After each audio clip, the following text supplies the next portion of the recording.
Nous, les humains, avons toujours levé les yeux vers le ciel nocturne en nous interrogeant sur l'immensité du cosmos que nous habitons. Les étoiles scintillantes et les vastes étendues de l'espace ont toujours captivé notre imagination. Nous avons remis en question notre place parmi les étoiles, cherchant à comprendre notre rôle dans ce vaste univers. L'échelle même de l'univers et les lois fondamentales qui le régissent nous fascinent et nous poussent à explorer toujours plus loin.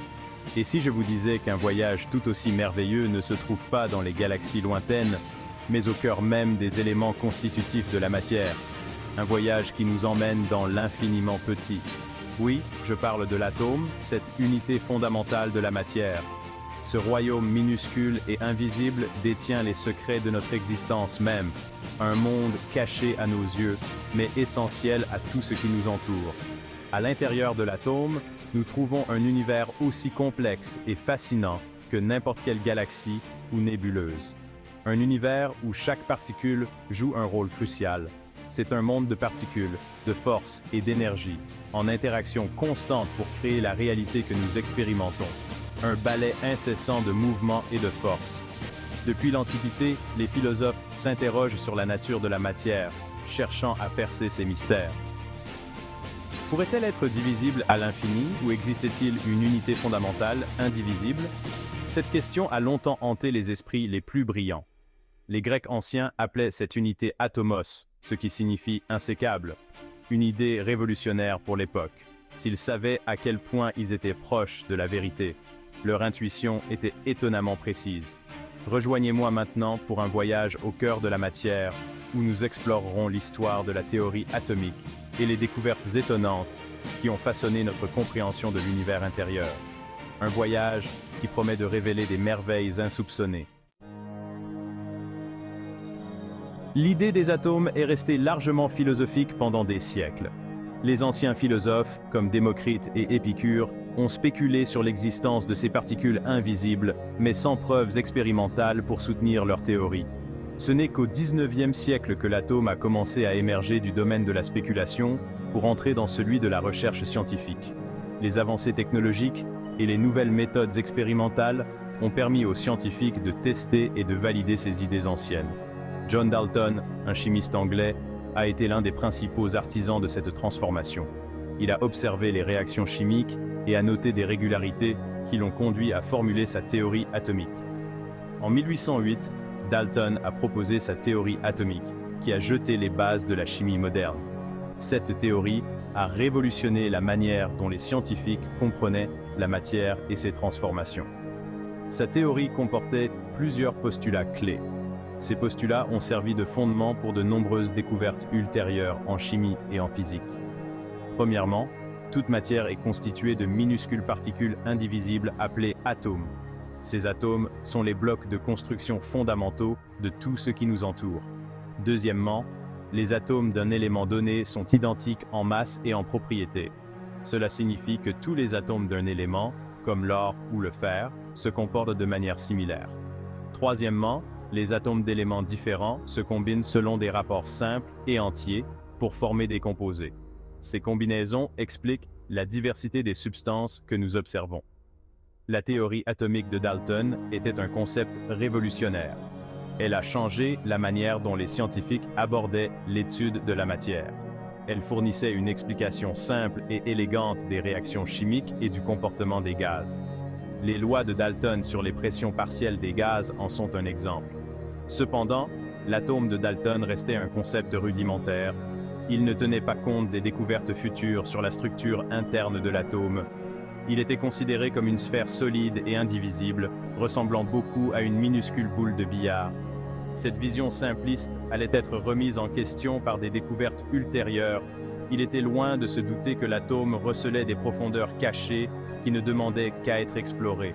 Les recherches futures allaient révéler des structures internes complexes et des particules subatomiques. Au tournant du XXe siècle, l'indivisibilité de l'atome a volé en éclats. En 1897, J.J. Thomson, un physicien britannique, a mené ses célèbres expériences sur les tubes à rayons cathodiques. Ces expériences ont révélé l'existence d'une particule chargée négativement, beaucoup plus petite qu'un atome, que Thomson a appelé l'électron. La découverte de l'électron par Thomson a marqué un tournant dans la physique atomique. Elle a démontré que les atomes n'étaient pas indivisibles après tout, mais plutôt composés de particules subatomiques plus petites. Pour expliquer ces conclusions, Thomson a proposé le modèle de l'atome dit du plum pudding. Dans ce modèle, l'atome était envisagé comme une sphère chargée positivement, avec des électrons chargés négativement incrustés en son sein, comme des prunes dans un pudding. Ce modèle tentait de concilier l'existence des électrons avec la neutralité globale de l'atome. Section 4. La révélation de Rutherford. Au cœur de l'atome. Le modèle du plum pudding, bien qu'étant un pas dans la bonne direction, ne racontait pas toute l'histoire. Ce modèle, proposé par J.J. Thomson, imaginait l'atome comme une sphère de charge positive parsemée d'électrons négatifs, comme des raisins dans un pudding. En 1911, Ernest Rutherford, un physicien néo-zélandais, a mené sa célèbre expérience de la feuille d'or. Cette expérience allait changer à jamais notre vision de l'atome. Cette expérience allait révolutionner notre compréhension de la structure de l'atome en remettant en question les modèles précédents. L'équipe de Rutherford a bombardé une fine feuille d'or avec un faisceau de particules alpha qui sont chargées positivement. Ils espéraient observer des résultats conformes au modèle du plum pudding. Ils s'attendaient à ce que la plupart des particules alpha traversent la feuille sans encombre avec seulement de légères déviations.